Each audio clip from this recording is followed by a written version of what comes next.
Officially, pumalag na ang House of Representatives at hinihiling sa Supreme Court na baliktarin ang naging desisyon nito na nagpatigil sa impeachment trial ni Vice President Sara Duterte. Tara, himayin natin. Yung unang main argument ng Supreme Court kung bakit nito dineclare na unconstitutional yung pag-impeach ng House kay VP Sara ay dahil sa supposed violation ng 1-year bar.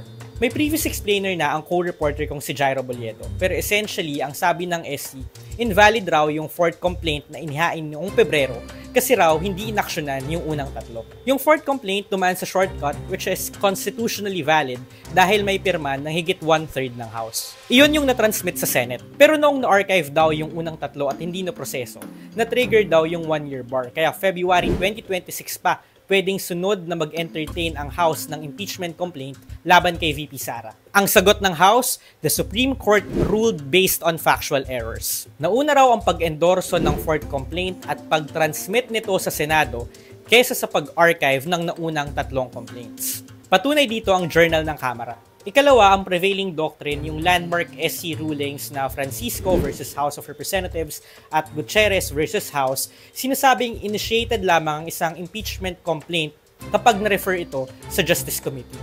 In VP Sara's case, hindi dumaan sa Justice Committee yung unang tatlong complaints, so hindi sila initiated. May mabigat na salita si Speaker Romualdez sa puntong ito.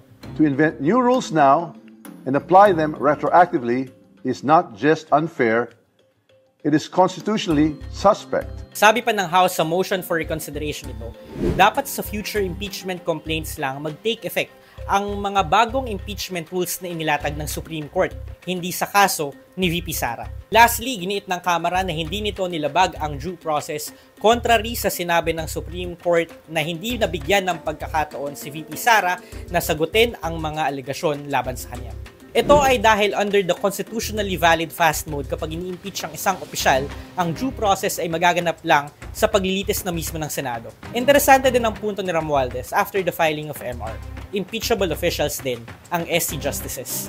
When the court lays down rules for how it or others like it may be impeached, it puts itself in the dangerous position of writing conditions that may shield itself from future accountability.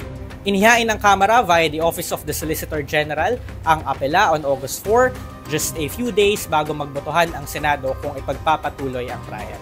Kayo, anong tingin nyo sa apela ng Kamara? May saysay ba? Pag-usapan natin sa Rappler Communities app.